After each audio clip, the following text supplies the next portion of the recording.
சீதா அவர்கள் தன்னுடைய காதலரான பார்த்திபன் அவர்களை பிரிந்தது நம்ம எல்லோருக்குமே தெரியும். காதலித்து தான் திருமணம் பண்ணாங்க. ஆனால் கருத்து வேறுபாடுன்னு சொல்லி பிரிஞ்சுட்டாங்க. இப்படி இருக்கிற சூழ்நிலையில் பார்த்திபன் அவர்கள் தினந்தோறுமே என்னென்ன நடக்குது அப்படின்றதையும் அத்தனை யோசனைகளையும் வழிகாட்டுதல்களையும் தன்னுடைய கலை படைப்புகளையும் சீதாவிடம் மட்டும்தான் பகிர்ந்துக்கிறவாராம். அதுதான் அவங்களுக்கு ரொம்பவே பிடிச்சு போய் பார்த்திபன் அவர்களை மெல்ல மெல்ல காதல் வர அந்த காரணம் மட்டும்தே பார்த்தீங்கன்னா ஒரு ரீசனாக இருந்துச்சு அப்படின்னு சொல்லி வந்துட்டு இருந்தாங்க.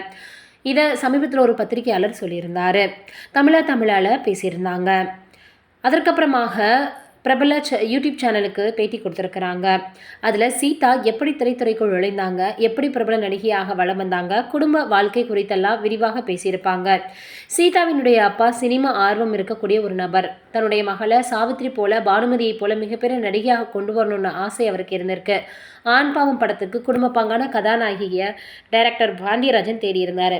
அவரது கற்பனைக்கேற்ற கதாநாயகி கிடைக்கல. இந்த நேரத்தில் ஒரு திருமண வீட்டில் பாவாடை தாவணியோட ஓடி ஆடி விளையாடி வேலை பார்க்கக்கூடிய சீதாவை பார்த்துருக்கிறாரு. பாண்டியராஜுக்கு சீதாவை பிடிச்சிருச்சு. இதனால் சரியான ஹீரோயின் இவர் தான் முடிவு செஞ்சுக்கிட்டு நேரடியாக சீதாவின் அப்பாவிடம் பேசியிருக்காரு. அப்பாவுக்கு ஏற்கனவே சினிமா ஆசை இருந்தது தெரிய வந்திருக்கு. தனக்கு சினிமா வேண்டாமா அப்படின்னு மகள் மறுத்திருக்கிறாங்க. இருந்தாலும் கட்டாயப்படுத்தி சீதாவை சினிமா நடிக்க வச்சிருக்கிறாரு. 15 வயதில் ஆண் பாவம் படத்தில் ஒப்பந்தமானாங்க. சொர்ணபுரி சைத்தன்யா என்பது தான் சீதாவினுடைய ஒரிஜினல் பெயர்.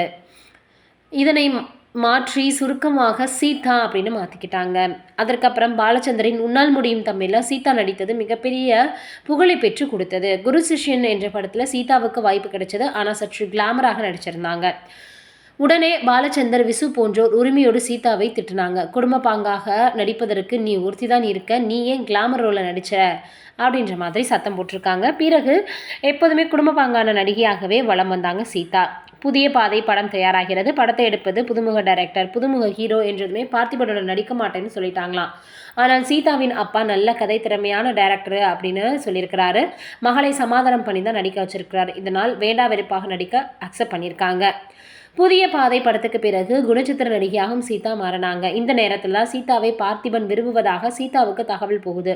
ஆனால் பார்த்திபனின் காதலை சீதா ஏற்கல. தினமும் காலையில் 1/2 மணி நேரம் சீதாவுக்கு ஃபோன் செய்து, உங்கள் முடிவுக்காக காத்திருக்கிறேன், என்னால் வேற வேலையை பார்க்க முடியல, உங்களுடன் வாழ்வதே என்னுடைய ஜென்ம விருத்தின்லாம் ரொம்பவே கன்வின்ஸ் பண்ணுவாராம். சினிமா சம்பந்தப்பட்ட அத்தனை யோசனைகளையும் தன்னுடைய கலை படைப்புகளையும் சீதாவிடம் தினமும் பகிர்ந்து கொள்வதையே வழக்கமாக வச்சிருந்திருக்கிறாரு. அதற்கப்புறமாக உடனே விஷயம் தெரிந்து சீதாவின் அப்பா எதிர்க்கிறாரு. அடி உதை வாங்கி இறுதியில் வீட்டுக்கு தெரியாமல் பார்த்திபனை ரகசியமாக திருமணம் செஞ்சுக்கிறாங்க. ஒரு பெண் குழந்தையும் பிறக்குது. ஆனால் பார்த்திபனின் வழி மாறுது. புதிய பாதை பழைய பாதையாக மாறிடுச்சு. நடிகை சௌந்தர்யாவை லவ் பண்ணுறதாக சீதாவுக்கு தகவல் போகுது. இதனால் மனமுடைந்து போனாங்க சீதா. பார்த்திபனுக்காக திரைப்பட வாழ்க்கையை தூக்கி போடும் அளவுக்கு போனவங்க கிட்ட பார்த்திபன் இப்படி இருக்கிறாரே, மாறலையே, பல பெண்களிடம் சபலமாக இருப்பதாக கேட்கப்பட்டு உடைந்து போயிட்டாங்க. இதனால் விவாகரத்து முடிவுக்கு வந்தாங்க. பிறகுதான் அம்மா அக்கா வேடங்களில் திரைப்படங்களில் சீரியல்களில் நடிக்க துவங்கினாங்க. 2010 சீரியல் நடிகர் சதீஷ் என்பவரை திருமணம் செஞ்சாங்க. 6 வருடத்திற்கு பிறகு அதுவும் டைவர்ஸ் ஆகிருச்சு அப்படின்னு பிரபல பத்திரிகையாளர் சீதா அவர்களை பற்றி பேசியிருக்கிறது வைரலாகி வருது. ஒருபுறம் இருக்க நடிகர் வடிவேலு அவர்கள் பார்த்தோன்னா ஆதவன் படத்தில் நடிக்கும்போது கிண்டல் அடித்து பேசினாராம். இதனால சரோஜா தேவி அவர்கள் கோபமாகிட்டாங்களாம். இதை ரமேஷ் கண்ணா அவர்கள் தெரிவிச்சிருக்கிறாரு. தமிழ் சினிமாவில் கன்னடத்து பைங்கிலே அப்படின்னு எல்லோராலையும் அழைக்கப்படக்கூடியவங்க தான் நடிகை சரோஜா தேவி. நிறைய திரைப்படங்கள் நடிச்சிருக்கிறாங்க. இது எல்லாருக்குமே தெரியும். தமிழில் 60க்கும் மேற்பட்ட படங்களில் நடிச்சிருக்கிறாங்க. 200 படங்களில் இவங்க எல்லா மொழிகளிலும் சேர்த்து நடிச்சிருக்கிறாங்க. வாழ்நாள் சாதனையாளர், பத்மஸ்ரீ, பத்மபூஷன் என தேசிய விருதுகள் 3 இவங்க வாங்கியிருக்கிறாங்க. அதற்கப்புறமாக சரோஜா தேவி அவர்கள் 1967ஆம் ஆண்டு திருமணம் செஞ்சுக்கிட்டாங்க. தொடர்ந்து படங்களில் நடித்து வந்துக்கிட்டே தான் இருந்தாங்க. சூர்யாவினுடைய பாட்டியாக ஆதவன் படத்தில் நடிச்சிருப்பாங்க. சரோஜா தேவி 2009ஆம் ஆண்டு வெளியான இந்த படத்தை இயக்குனர் KS ரவிக்குமார் இயக்கியிருப்பார். படத்திற்கு ரமேஷ் கண்ணா திரைக்கதை எழுதியிருந்தார். சூர்யா நாயகனாக நடித்த இந்த படத்தில் நயன்தாரா, வடிவேலு, மலையாள நடிகர் முரளி, அதற்கப்புறமாக ஆனந்த் பாபு, ரமேஷ் கண்ணா, மனோபாலா அப்படின்னு பலரும் இதில் நடிச்சிருப்பாங்க. மேக்கப்பை சரோஜா தேவி அவர்களுடைய மேக்கப்பை கலாய்க்கக்கூடிய விதமாக வசனம் ஒன்றை பேசியிருப்பார் வடிவேலு அவர்கள். அதற்கு சரோஜா தேவி கோபமடைந்ததாக ரமேஷ் கண்ணா ஒரு பேட்டியில் தெரிவிச்சிருக்கிறாரு.